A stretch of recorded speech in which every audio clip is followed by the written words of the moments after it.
In today's episode of the PulseCast, we're going to focus on the healthcare vertical. I'm excited to be joined today by Sara Orr, CMO of CrossMed, Greg Dunton, Senior Director of Business Operations from Caliber Healthcare Solutions, and Adam Butera, Director of Product from Opus Match AI.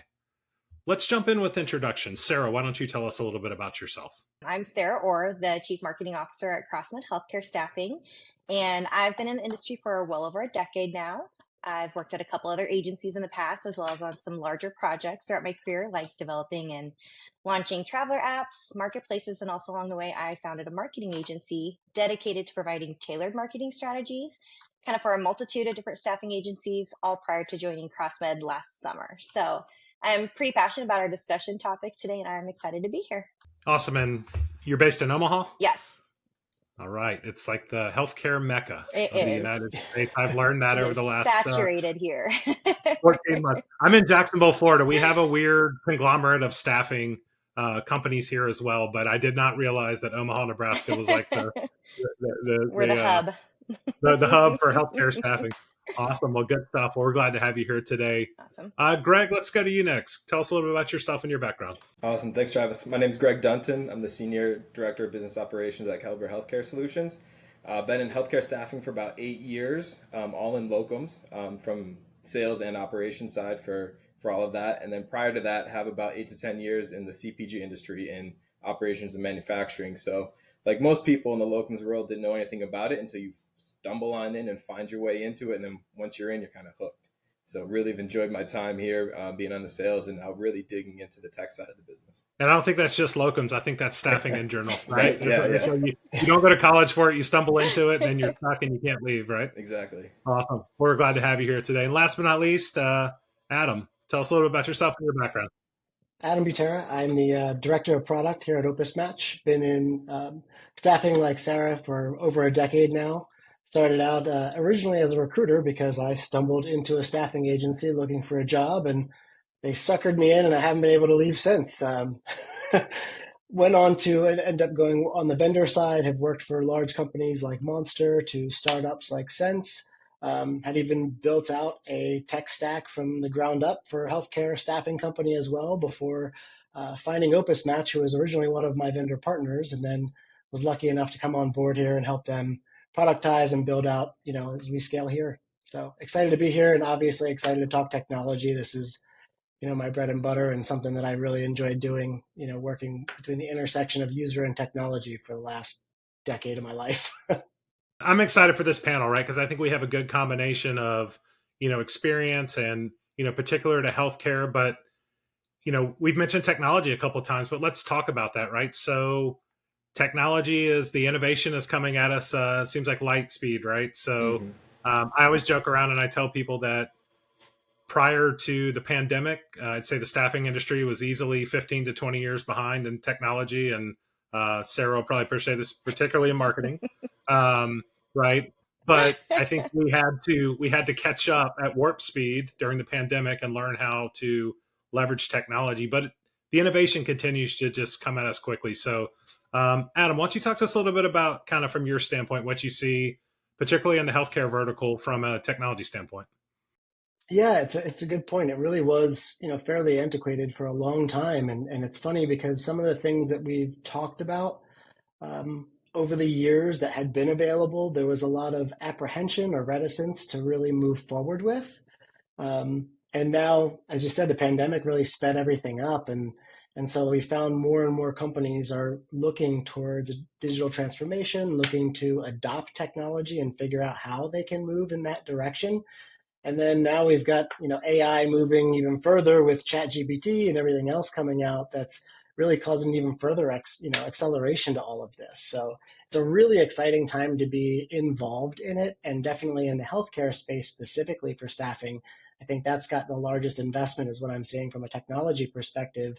And really that needs, I think, the most help. So you've got lots of different interesting areas that impacts, but you've got, candidate experience all the way into credentialing that can all be impacted by this technology. And I think there's an opportunity for us to really take advantage.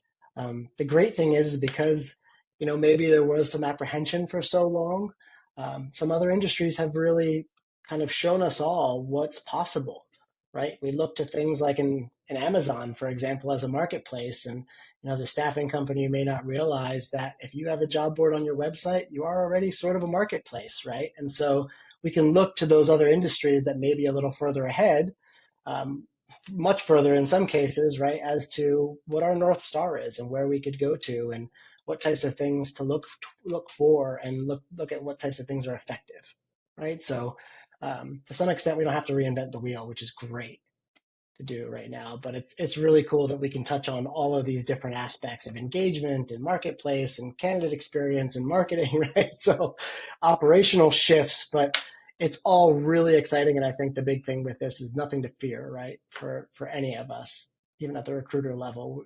Yeah. It's definitely exciting. Before we go to the marketing side, you mentioned digital transformation. Greg, I know you and your team are going through a very large version of that right now. You got a lot going on. Kind of talk to us from your perspective. Yeah, I mean, coming from my background, all the reporting and all of our systems and everything was all homegrown. From my previous employment, homegrown ATS, homegrown CRM, and it's like, how do you automate something that's homegrown? Well, you need one person that can go in and just develop it because that's what they know, that's what they grew. And same thing for our current organization, a lot of homegrown systems, and we found we were lacking a ton of data. We're not able to report on anything. And how does that allow us to really grow in the future? Whether it's from a candidate experience, like you mentioned, Adam, or just trying to market and get our brand out there. Like, we don't have enough data and our systems aren't linked well enough to even grow with the technology. And now that everybody's jumping on board, it's like, if you're late, then you got to get going. And if you haven't, you're even further behind everyone else. So we made that decision back in early 2023, and we've been full steam. We spent all of last year analyzing the entire marketplace and looking at what technology was even out there, where the marketplace is going, not necessarily just with healthcare, but even for technology, and made a decision at the tail end of last year. And now we're full into our digital transformation, going to a brand new platform that's really going to put us into the next phase of our growth, and also just make sure that we're meeting the trends and the patient needs along with the candidate needs. It's interesting you mentioned that piece about proprietary technology, because I feel like that was very common, right? And I think, as we're seeing now, probably one of the biggest issues that people are faced with is how do they kind of grow and expand on their technology stack with those proprietary technologies. So I guess a warning that I could throw in there is just please learn from those lessons of the past, and wherever you're feeling like you don't want to compromise and you may want to do something proprietary, I would caution against that and figure out how you can compromise maybe in some areas and not in others to avoid some of those pitfalls, because I feel like it's a pretty short-term gain versus a long-term objective with proprietary versus finding somebody in a space that does it really well.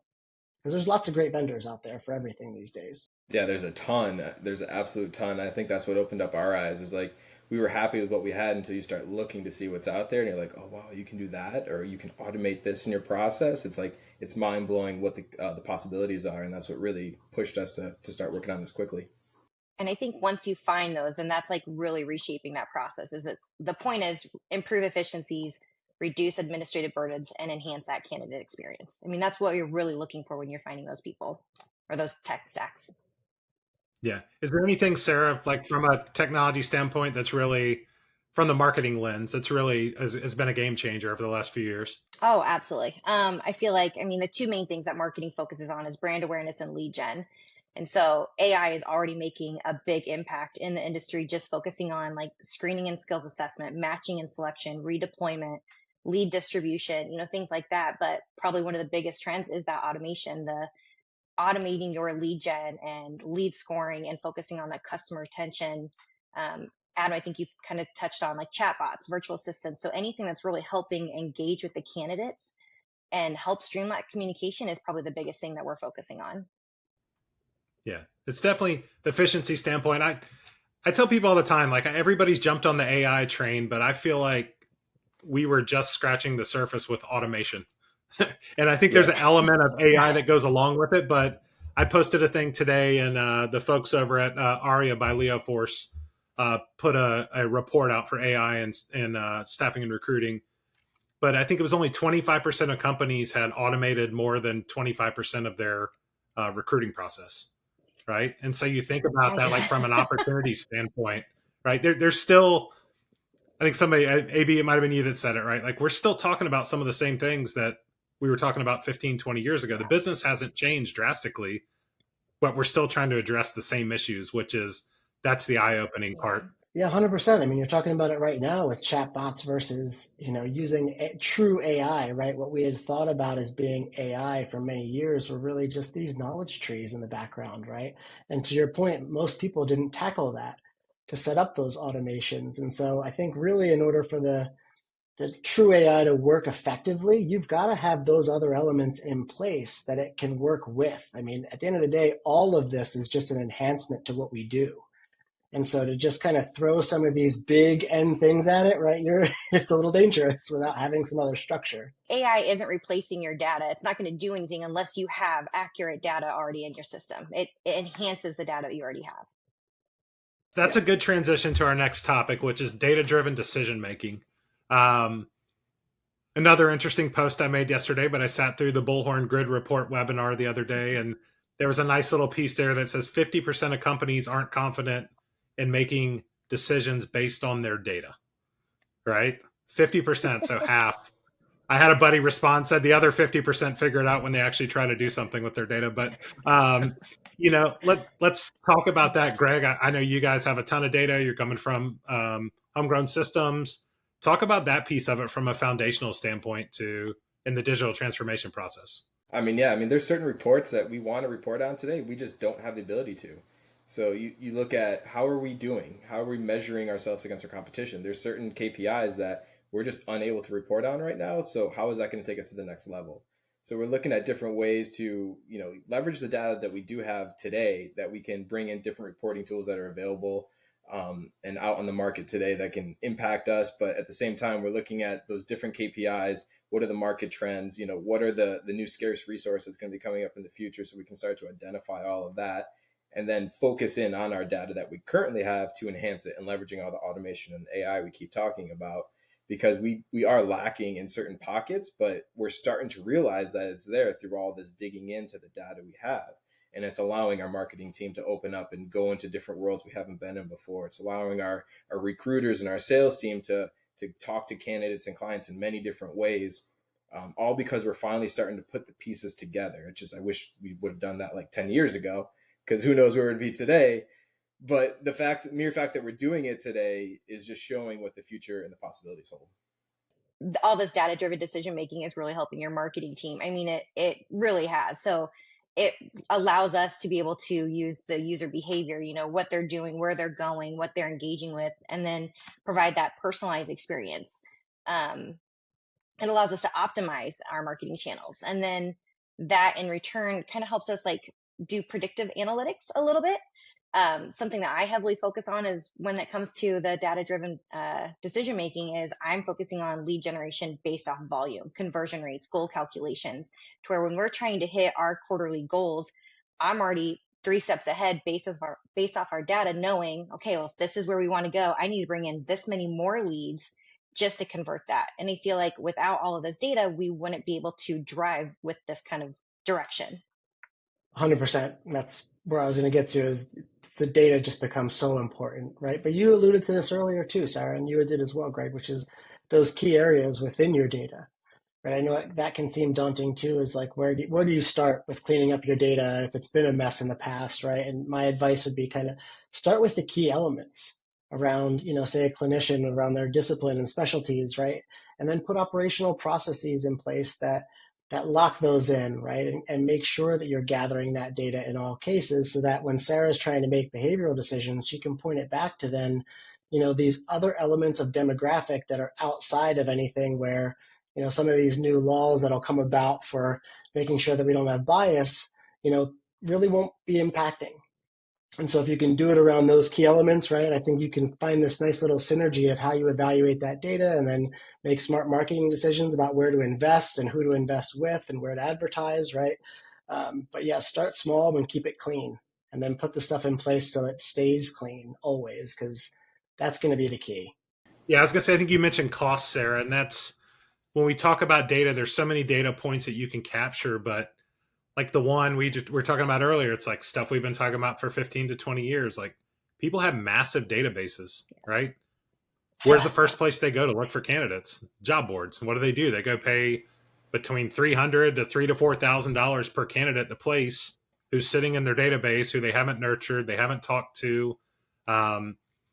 It's pretty wild. We did a project for a customer and they couldn't market to their database. So we pulled it out, created a data lake, created a automation strategy, 2,100 placements for $60 million in revenue out of their own database, right? Wow. Yep. Zero spend on job boards, right? And that's one customer. And I can tell you, I've worked for some really big staffing companies and they have millions and millions of records, right? And you look at it, it's just some of the basics when we talk about data is just the candidate data in the database. Yep.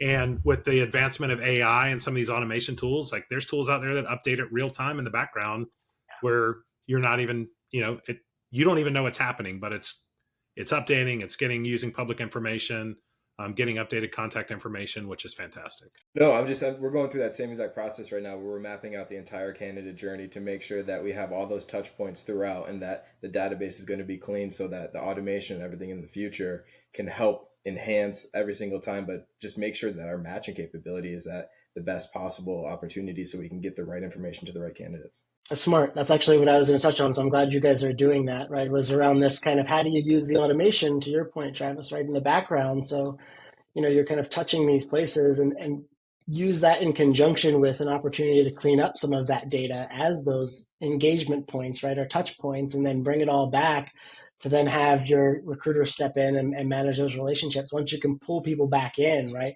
But here's your opportunity to address millions of candidates at scale using some of these robots that are out there today.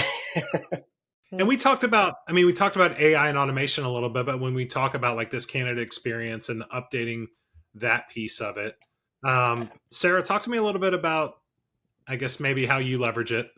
You don't have to give us all your secrets, but just for the context of the podcast. Lips are sealed.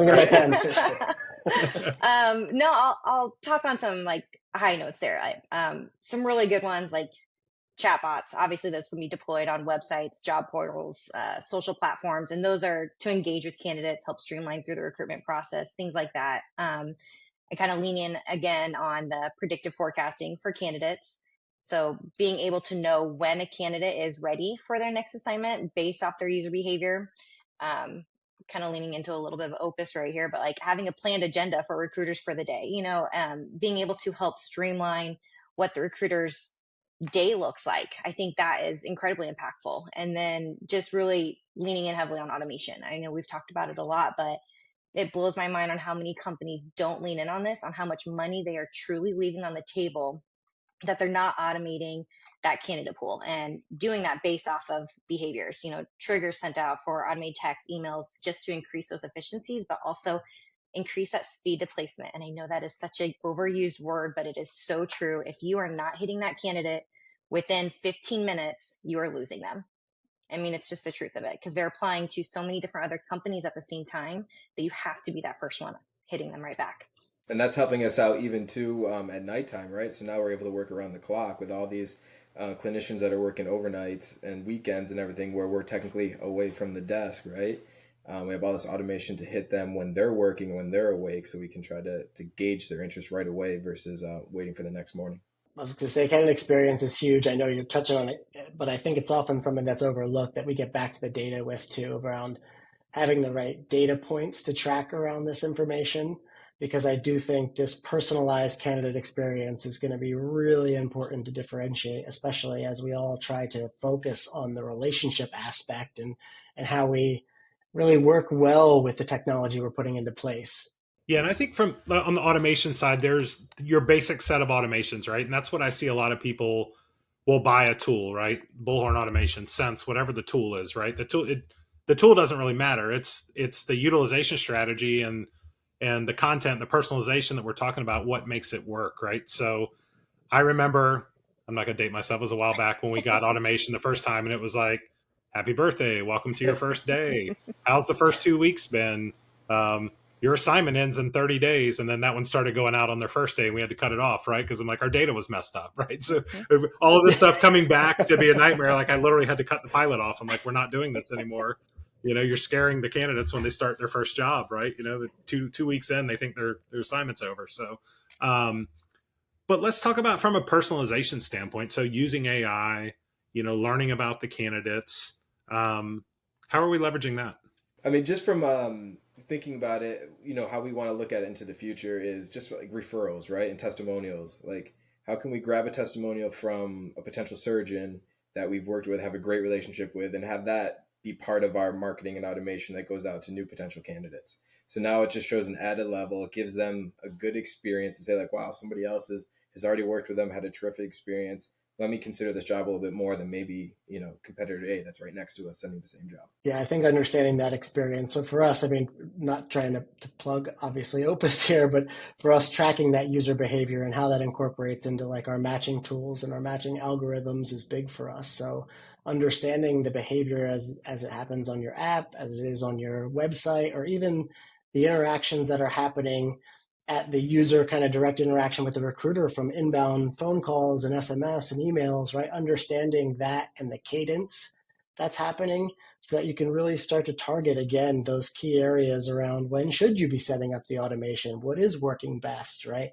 And you can really sort of tailor the experience around what people are giving you and letting you know they want to or how they want to interact with you and when they want to interact with you. They're doing it whether you like it or not. So you should be paying attention, I think, so that you can respond accordingly. And I think that's a big part of this, right? And us marketers are kind of screaming from our core because personalized, segmented communications and candidate experience is like built into our DNA. So finally that the healthcare staffing industry and the tech is now being brought into this, we've been screaming from day one, we need to build personas, and we've gotten pushback of like, what's a persona? Why do we need to build that? Well, we're building this based off of our user, based off of our audience. And so that personalized interaction just makes that person feel valued, engaged throughout the entire recruitment process. And when someone feels that value, they're more likely to have an improved candidate satisfaction. They're more likely to speak higher of your company. And it's more likely to have a long-term relationship built with them. They might not have the want to grab a job with you right now, but maybe in that future, they're remembering in their head, how was my experience with this company? I want to go back to them for it. Sarah, I appreciate your statement only from the fact that, we do a lot of this work. Yeah. We came from marketing and now we've really gone to, marketing, performance marketing, digital transformation, technology. It still all goes back to marketing. And we joke around all the time. Our COO, Julie Halderson, when she got into the business, her famous quote was, "I did stuff more complicated this in 1995 for United Airlines rewards program than what's going on in staffing and recruiting," right? From a personalization standpoint, like that's how, when I joked around earlier about it being, so far behind, but like that was a true statement. Like 25 years ago, she was doing more complicated stuff than what we were doing. So the good thing is we're having this conversation today, and that's starting to pick up. Yeah. I was gonna say, even at a base level, we're talking here about like how you can optimize it, but let's be honest, if you're not even doing it, you're not getting anywhere and not getting any traction if you're reaching out to somebody via email and they actually only respond to SMS, right? So even at just its foundational level, you need to be understanding how your people want to be reached. Let's talk. We're going to stay in the marketing world for a little bit here. I know this will make Sarah happy, but let's talk content marketing and employer branding, right? So if you think about, obviously, content, you have social, we have other mediums. We'll leave employer branding for next because it's a totally different thing. But just from a content standpoint, the changes that you've seen with social media, with seems like there's a new platform every 6 months, right? But that's rough. What talk us through that a little bit. I've been talking about content marketing for quite some time on how much of a powerful tool it is. Not only does it give your audience, valuable information, builds trust, but it also establishes your organization as a thought leader in the industry. So pumping out content just to pump out content because you think that no one's reading it is false. That is not how we work anymore in this day. This just have to be focusing on different types of content. So content can be looked at in different types of formats: blogs, articles, case studies, infographics, videos, podcasts. It can be changed. It's not just a simple article. Yes, leveraging social media, that helps amplify your content. It helps engage with your audience, but probably the biggest value I see in content marketing is really because it optimizes for search engines. So leaning less on the creative side, more on the tech side or technical side of it, is that ensuring that your SEO game is super strong. That helps you rank well with relevant searches. It helps your keywords, your meta descriptions, alt tags, and it helps you win in that bidding war with keywords during your campaign advertising. How many messages did you get the other day that LinkedIn was down? Just curious. It was rough. It was so terrible. And then Facebook and Instagram then too. And gosh, we thought that we were hacked. No, it was rough day. Nice. Greg, how about on your side? Obviously, rebranding, new name. That's happened recently. So obviously, this is probably near and dear. I know you have a dedicated marketing person, but from your viewpoint. Yeah, I mean, it's the same thing. Like, being that we rebranded at the tail end of last year, it was all about pushing it out to the marketing, different platforms on social media, and just different content. First off, trying to get our name out there is one thing, but then we're trying to go at it in a different manner, really show how we're impacting clinicians, clients, but then even just the general population. One of our biggest things that we look at is how many patients did we serve today? So not only is that hitting the people out there that are actually needing the help, but it's really resonating with our candidates as well, because like they get into the medical field for a reason, to help people. So now it's starting to get our name out in a lot different way. And that's just a data point that we're sending out. Then when we tackle tack on different blogs, different articles, different posts and everything like that, now your brand starts to really get out there. And then you get testimonials, referrals, like I just mentioned earlier. Now we're really starting to get out there and really make a name for ourselves. Because I mean, we have to, especially in the locums industry. Everybody knows the top 5, but after that, everybody starts to get a little cloudy. So what are you going to do to make it different, and how to make yourself differentiate from the competitors? And that's the one way we're tackling it, is that candidate first, provider centric approach to try to really drive that to the market and make us be the number one. I love that you mentioned on that candidate centric first, just because I feel like so many companies sometimes talk about themselves a little too much. And I mean that in the nicest way. But when you're writing information and when you're pushing your company out, it really should be like storytelling. You should be solving their problems. You should be finding reasons on how to find solutions for the challenges that they are coming across every single day. And so how do you make their life easier? How do you get to that patient faster, provide that quality care by answering the questions that they're looking for? And I think that's a common thing that we just keep seeing, especially in this industry as it keeps growing, is that we're seeing so many companies just talking a lot by themselves too.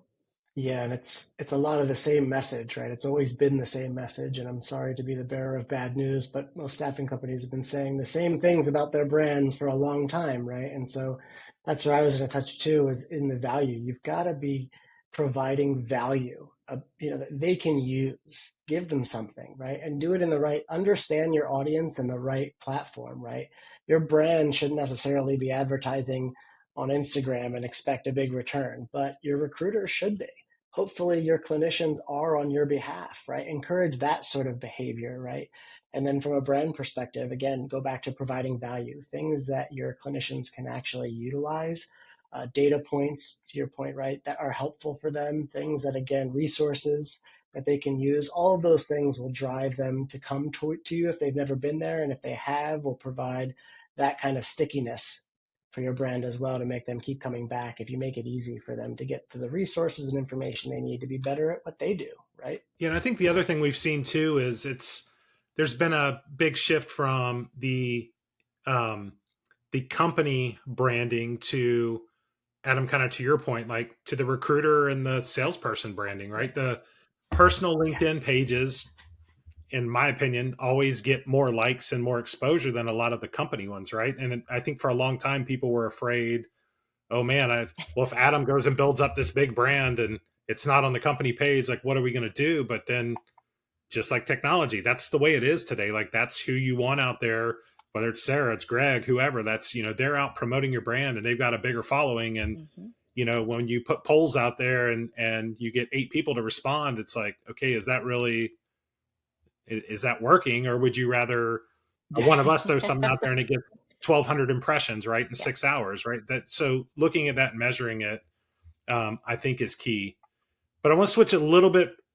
One last thing on the marketing side, and that's employer branding. And I guess maybe not from the element that we just talked about with social and content, but everybody talks about direct sourcing, right? Or RPO or different things. And my personal opinion, everybody says, well, direct sourcing this, like, I think every staffing firm should be doing a direct sourcing model. It's like, you have the data, you have the candidates in your database. Why not put them in a talent pool? Why not use AI and automation like we've talked about? Why not nurture them? Why not have to pay for them 3 more times to place them once, right? Like, there's all of that stuff. Like, everything we've talked about to me comes back into this employer branding bucket of being able to take all of this data you have, leveraging all these tools we've talked about, and building your brand with the data you've already paid for. Yeah, I mean, you can invest in all the technology that you want and utilize your data, but if you don't have a good company reputation, or pour into your online representation, um, it's not really going to help you, right? And so, like, you need to really be able to define your value proposition, articulate what your company is about, highlight your organizational culture, your values. And then, Greg, to your point, talked about sharing stories and testimonials. Like, that's so incredibly important, because you want to foster employee engagement and build a sense of pride and like belonging and engagement among employees. That's what also helps with retention too, along the way. You touched on retention. That's, as we all know, right, for most staffing companies, pretty abysmal. And that part always scares me, because this is so easy for you, obviously, from a fiscal perspective, right? It's just money left out there. But more importantly, from a brand perspective, these are people that have already committed to you.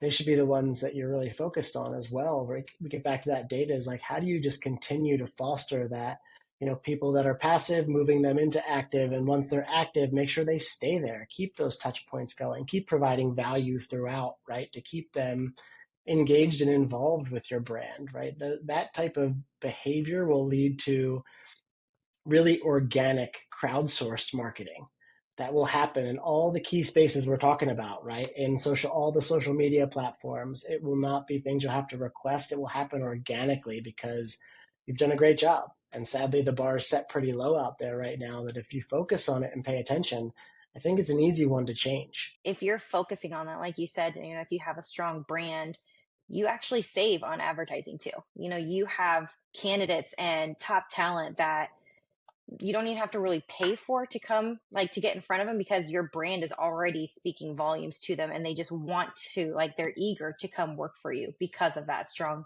employer brand. Yeah, I was just going to say, like, somebody told me a long time ago, it's like the easiest way to grow your business is to keep the business that you have, right? So when you talk about retention and holding on to it, it's not, once again, the business is not complex. This isn't a hard business, but there's a lot of intricacies to it that can make it much harder than it needs to be, and some simple areas to focus. So much. So there's technology again, back to your automation piece, right? You can automate a lot of these elements, so that you don't miss the opportune time. Take a look at your data. See when people are going back to your website when they're currently on assignment, and start to track what's the peak time that, a nurse that's on assignment, travel assignment in an OR, right? What's the key time that they start to go back to the website to look at jobs? Start to track that, and then start to set up some automation, low hanging fruit, right? Around, hey, are you interested in an extension? No? Great. Let's talk about a new assignment. Here's some great ones we have, right? Do you have a matching tool you can put in place and automate that part too, right? And schedule the call with the recruiter even. And you pretty much can set up this flow so that, now you've got your recruiters becoming sort of relationship managers in that environment, being engaged with people that want to be engaged with them at the time they want to be engaged with, right? And so I think a lot of this stuff we can automate to an extent and get it in a place where you can actually do a much better job with a minimal lift up front, right? Yeah, and your recruiters will be much happier people too. As somebody who ran a desk in branches and regions for almost 20 years, walking in every day knowing that you're going to make a bunch of cold calls to hope somebody doesn't yell at you or hang up on you, right? Versus having warm leads ready to roll and people that want to talk to you and are interested in jobs. I would have loved to have that. It's a different environment. Much different environment, right? Gone are the days of, oh, you want to grow your company, just hire more recruiters, right? That should be kind of a operational model of the past. And we start to move in this direction of, now take your best people and give them more time to do what they're good at. I think we all know the best recruiters are the ones that can build those relationships and keep them. And they do all the right things, that you can look at when you're thinking about how do you automate a process. It's right in front of you. Just take some of their actions and follow along, right? And it gets back to the data too, just to make sure your data is clean, and then you have the ability to get into your data. And when you're talking about, is an extension going to happen, and when you're typically seeing fall off starting to happen, or providers not extending, like really digging into that. A lot of companies don't even look at that today, and so like just different pieces of that. Is it because they don't want to, or is it because they don't have the capability? I know certain companies just don't have the capability as well. So really digging into having the right data, and then having the foundation built so you can build the automation on top of that and really make that candidate experience even better. And that will help your recruiters 100%, because if the candidate's happy, they're going to be happy. I think a lot of that's culture Yeah. too internally. I know I was in the tech space, and I think the mentality a lot of time was, well, if I don't call and I don't ask, it's probably not going to end. They'll just extend them and sign a new contract.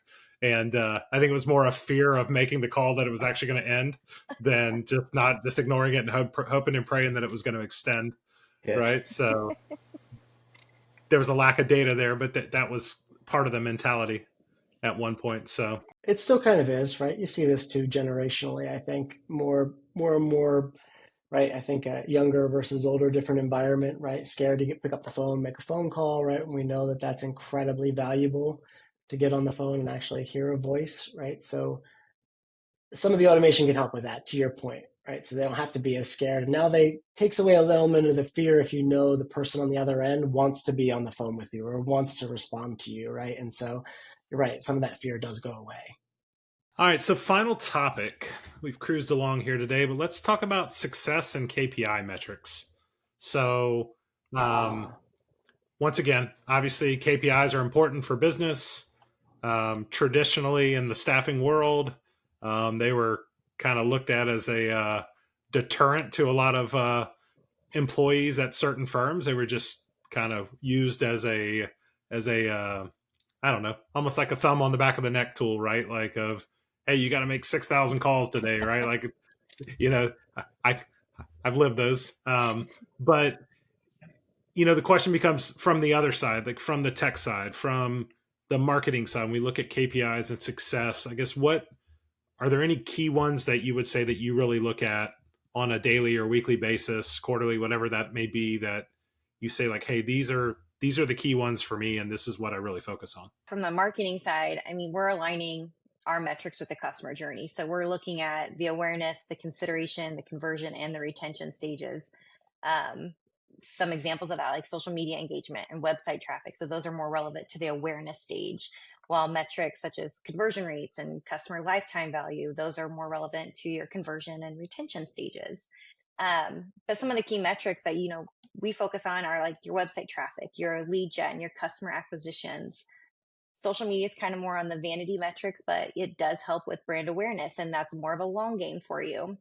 But you got your email, your content, digital advertising, your cost per click, your conversion rate, your return on ad spend. So daily, weekly, monthly, I feel like the metrics I'm looking at change constantly because some of them matter on a weekly basis, some of them matter on a monthly basis, some of them are quarterly. So I feel like that's literally the world I live in. Big one for us is speed to market. So I think we've mentioned that before today. It's just how quickly can we get that first submission into a brand new job. That ties in every single aspect within the organization to how good is the job to really market and advertise to our candidates, and then how are we marketing and advertising to our candidates and building that database in the background. That's the biggest factor we try to dig every single day into, is how quickly can we get that submittal in, and then how quickly can we get that to the client and approved and get credentialing kicked off, because that's still another 90 potential plus days for us to go to get the candidate to work. So it's all about speed for us. and it's interesting that I like where your head's at on that one, Greg, and I would point to incremental, right? I think we've often looked at like even judging vendors, right, based on how many placements they point to, and I feel like those days are gone. At this point, the right technology is kind of touching everybody at the right points in time, or hopefully at all these different points. And so I would advise to start looking at granular interaction and granular change, right? And I'll give you an example for, instead of looking at the total number of calls people make, look at the results of those calls. So out of the calls that you made today, how many of those led to a status change in your ATS, right? Not just a submission, but which recruiters are moving people through the process the way that you want them to do that from an operational perspective, and start to look at those elements, right? So you can really gauge value there. Because I think that's far more important than the number of calls people make. I may make 5, but I might take somebody that were 5 new leads that are now, submission ready. And that's a huge achievement in one day versus 100 phone calls that maybe vetted a new lead and said, yeah, we could potentially work with them. Right? That's a very different metric to start looking at. And then I think you'd be in a better position to not only provide better value and reward the right metrics and KPIs internally, but then also start to rate your vendors from a more realistic perspective and really understand where your investments are going and how they're being utilized and if they're being utilized effectively. So you look at like automation, if you're tapping into that passive audience, how many of those 1,000 automations that sent out today moved to status? Or better yet, just got a response. Somebody you haven't talked to in 3 years in an automation just got you a response. That's a win. Count that win. Don't treat it as a loss because it didn't result in a placement, right? So I feel like for me, looking at all of the data that we do and trying to understand all of this, it's really, in the last couple of years for me anyway, really pointed back to this incremental kind of movement. And those are the things I'm looking at. Yeah, I agree. As a leader, when I had large teams, I didn't judge people the same for metrics. It really depend on how successful you were. I mean, to your point, if it took you 50 calls to get 10 submissions and it took somebody else 300, I'm not looking down on you. I'm actually looking at the person that took 300 to figure out what they're doing wrong and how do I get them making the 50 Right. phone calls, right? Really? Yeah. And I'm not worried about you. I'm worried about the person making 300 calls. Like that's where I'm focusing my attention. Go do your thing. I'm going to let you be. Just, ranking what the most important metrics are at the end of the day. Somebody makes 500 calls and has 0 submissions, they failed. I don't care if they made 1,000 calls, right? Like you've got to move the process forward and be making progress. So I think progress is key there. Yeah, it's almost back to that no win is a loss, right? You look at like even referrals or reviews, right? If any company that has 0 reviews, that's a loss for me, right? I want to see a whole lot of reviews, and I want to see some bad ones as well as the good ones, so I know they're not curated, right? Same things. Like if we've got a tool out there that's gathering those reviews, and I have a recruiter that's got 0 and they've been working for me for over a year, that's a problem. That means that you're a very mediocre recruiter that's not really impressing anybody or necessarily failing, but we've got to work on that recruiter just as much as somebody that's getting more negative reviews, right? They need to automate that. They can make it where they automatically get done. They don't have to ask for it. Well, I said one final question, but I'm going to ask one more. So we look at the different verticals. Healthcare obviously went on an absolute tear during the pandemic. You look back now, last year went backwards a little bit. I would argue that's normalization, continued normalization from the pandemic. Because from what I see, talking to all these different companies around the country and even the globe, healthcare is still on fire, right? There's still plenty of jobs. Yeah. There's a nurse shortage. There's a lot of other factors that go into it. But I guess kind of your outlook on the healthcare market for the rest of the year and maybe in the next year. Don't have to give me a full on prediction for the next century, but what do you see as it continues through the last 3 quarters of 2024 and forward? So I'll start with you, Sarah.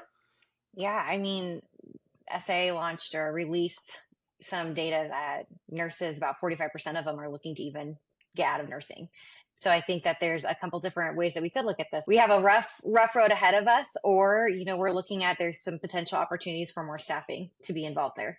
Greg? For us in the locum space, it's growing. It's going to continue to grow. We have a huge opportunity in the next 5 years to really see some awesome growth. I think SIA is saying about 12% this year for locums in growth. And it was about the same for last year. And we had 3x that last year. And our plans are to continue to ride that and, endless opportunity for us. Yeah, I would agree. Locums, right? You're still locums is killing it. It's still bright. That future is still bright, right? Yeah. But I'm seeing some other shifts too. More shifts towards per diem, right? More shifts towards per diem work in the travel space, especially, right? To where they had that big shift in their contract rates and then normalization and some drop off and burnout, no doubt. But I feel like overall, not just healthcare, but healthcare specifically here is this move towards a more of a gig approach, right? More per diem Yes. work, more control for the worker. And I would say be open to that for all the healthcare staffing companies out there. Be open to that model and move in that direction so that you can be diverse enough to flex and scale as we see these changes happening. So I think for me, that's what I would advise, is that type of diversification, right? To move towards, whether it's per diem, whether it's including locums or allied in your book, right? Get that level of diversification, because I do see lots of growth in healthcare in one capacity or another. When some are falling, there's others rising, right? But Yep. people are always going to need healthcare. We're just trying to figure out, to some extent, what does that look like from a staffing and also from a technology model, right? And I think it's all of us doing the staffing, and the technology in the actual healthcare facilities is not within our reach or grasp here. But smarter people than myself are taking good care of that, and there's a lot of investment there too, because we're all going to need healthcare. Yeah, absolutely. Well, I think we all agree it's a great space to be in. It's not going anywhere, and there's some bright future ahead here over the next several years. Well, I'd like to thank the three of you for joining us today. This is a great episode. We got to talk about a lot of different topics within healthcare. I hope everybody that watches this finds this valuable, and thank you again for joining us. Thank you for having us, Travis. Thank you. Thanks so much for having us. Thank you. Thank you for joining us for today's episode of the PARQA PulseCast. We hope you found the information valuable and were able to walk away with a few key ideas to follow up on. Stay tuned for more exciting new episodes in the very near future. If you'd like to learn more about PARQA, please visit us at www.parqa.com. Until next time, see you soon.